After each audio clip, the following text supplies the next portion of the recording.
Hi, exam 3 review. I just went to double check that the quizzes are ready for Saturday, Sunday, Monday, Tuesday, and so on, since your exam starts on Friday. So I have my cheat sheet over here with all the classes and exams and finals and everything else because it's really crammed. Calc2, which is you guys, looks like it's scheduled for the... So, why are you blue? Why? Exam 3, chapters 10 and 11, which is series and power series. The dates Friday through Sunday, which is 5/8 through 5/10 noon. And when this closes at noon, the final exam will open for those of you who want to take the final. Some of you will have to take the final. Some of you will optional, for some will be optional, whatever. Quiz 1 for exam 3 is scheduled for Saturday, that is May 2nd, right? Yes. So 5 to 4 a.m. because that's how it goes for this class. And then exam 3, quiz 2, 5, 3, 4 a.m. going on all the way to quiz 7, right? On the Friday of 5/8. So that's going to be seven quizzes, one each day, usual. Exam is on Canvas.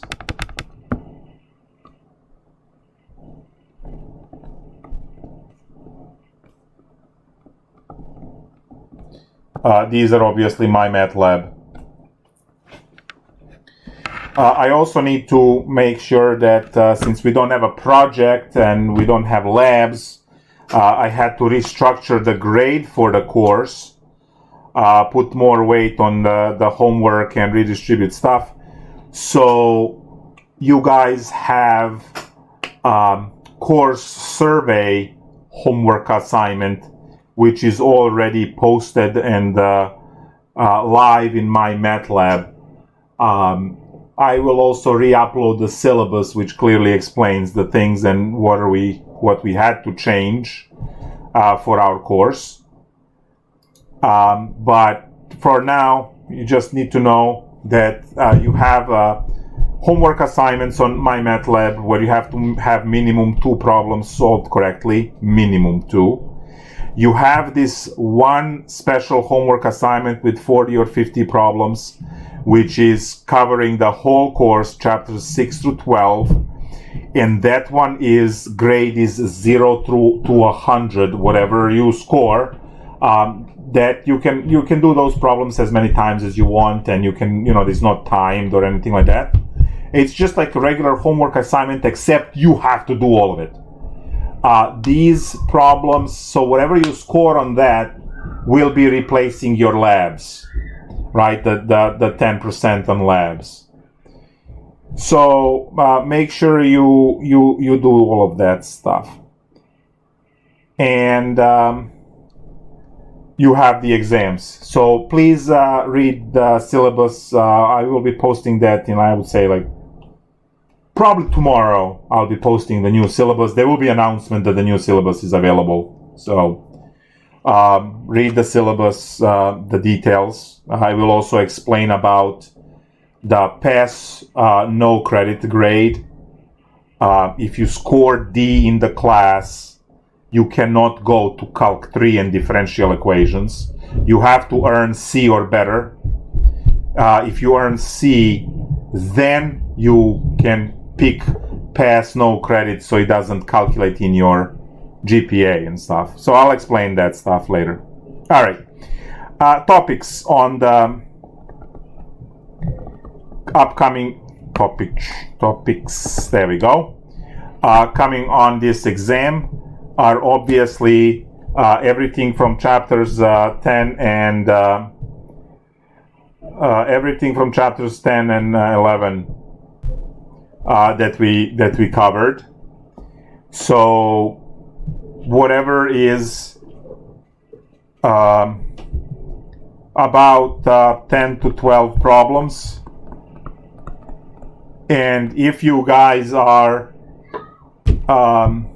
if you paid attention, right, you know that you are supposed to try the divergence first and then so on, and just study very carefully that last lecture 10.8. Some problems say what to use, some problems do not say what to use, so just be careful of that. The stuff is on Canvas, and I will be adding in the quiz grades, and you will be submitting your work again, whether on Canvas or the email, and I will assign the partial credit.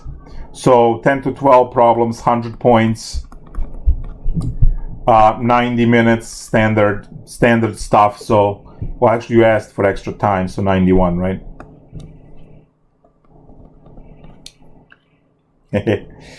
So standard, right? 90 minutes. If there are accommodations, obviously, by the letter that is adjusted and all that stuff. So, what are we dealing with? Number one, we're dealing with sequences. There are a few things that you absolutely must know. Get AN given list. So I give you the list of numbers, and then you figure out what is the formula for that. Converge or diverge using limit as n goes to infinity. And the third thing for sequences, no, actually that's it. Yeah, that's it.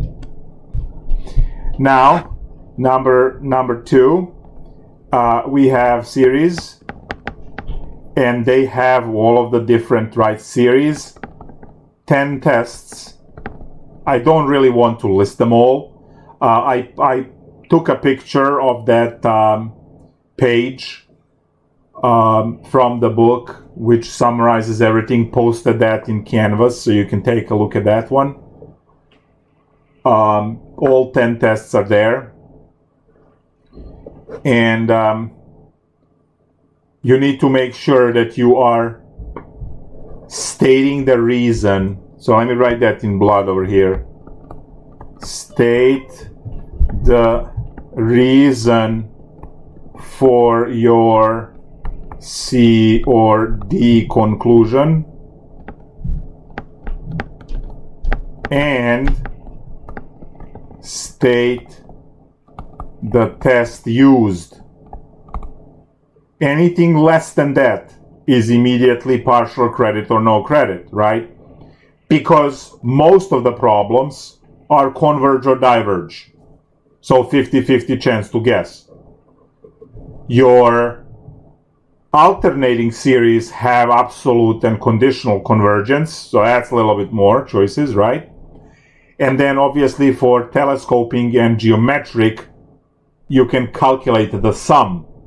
So there's more there, right? But for all others, it's just converge or diverge, which means you have 7 tests where divergence can converge. So you have 6 tests where it's just like a 50-50 guess. So you have to state all of these, right? And that's that answer that I box at the end, right? The sentence answer. Things to watch for: geometric and telescoping can compute the sum. So geometric and telescoping series can compute the sum. The rest cannot. So make sure that, I get a lot of wrong answers. I get a correct. So student would say, since the integral converged to 9, series converges to 9. Hell no. Integral converged and no one cares what the hell it converged to. Therefore, series converges. End of discussion. The only sums that we can compute are geometric and telescoping. The rest just converge. We have no clue what they converge to. Be very careful about that because it is very important to know that. Number 4. I think we're done with chapter 10. That's it. You have sequences and series. Sequences only have a limit test for converge and diverge. And series have 10 tests for converge and diverge. So that's 11 tests to memorize. Plus one more formula for sum of the geometric series. Oh, remember. Oops, gone. Geometric series must start at 0 if we need to calculate the sum. So be very careful about that. All right. Chapter 11.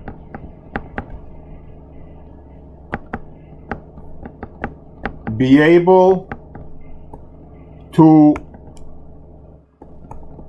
find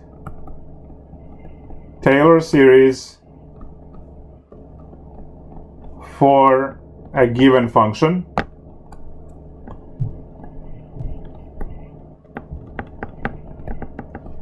So if I give you, I don't know, e to the x plus 3, right? Or sine x divided by x, or something like that. I mean, what would the power series be for that? 6. Stuff we compute error. 7. 7 is stuff we haven't covered yet. It's coming up on Monday. Compute interval and radius of convergence. You will know what that is when we get there. 8.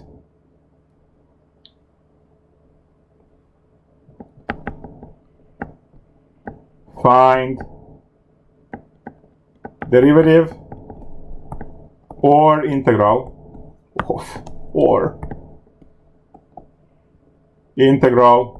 of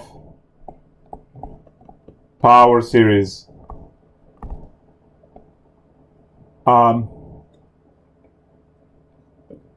Standard example that I will teach is integral e to the x squared dx. You can't integrate this. So what would the integral convert into, right, if we had to compute this? Little bit harder version, 0 to 0.4, let's say.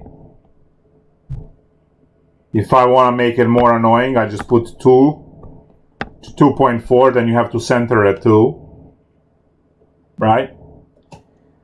Now, that stuff is all going to be taught on Monday, so don't panic yet. I am going to have more office hours. I waited yesterday, no one showed up. I waited today, no one showed up for the office hours online. You all have invitation, right, to join Microsoft Teams. I was there. I will have office hours next week a couple of times. At least, probably I'll have actually way more than what I usually have. So I'll probably have 6 or 7 hours of office hours next week.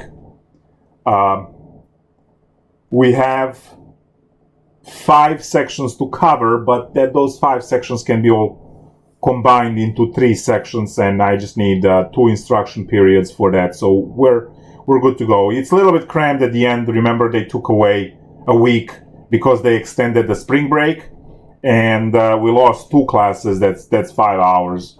So obviously we're running a little bit behind, but we can still end the course and have chapter 12 for those going into Calc3.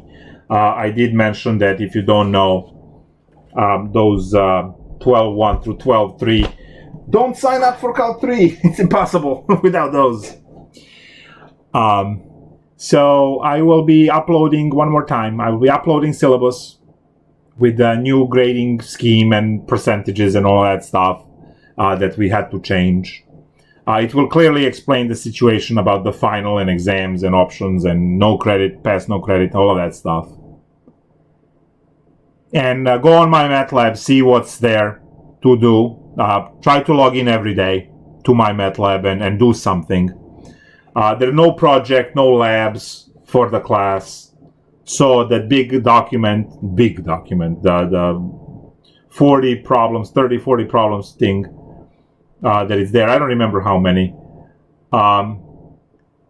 is replacing your labs. So that's 10% of your grade. And if you score 40 on it, then you scored 4 out of 10 points, right? 4 out of 10% for labs. So make sure that you hit 100 on that one. You can repeat those problems as many times as you want, and you have 2 weeks. So start today, so you're not behind. All of the homework is open, and quizzes are starting on Saturday. So it's a busy time. It's a busy time. Just do as much as you can, and you'll be prepared well for those exams. Email me, and if you have anything else, and keep prepping for the stuff. We have 2 weeks left, and we're done. Bye.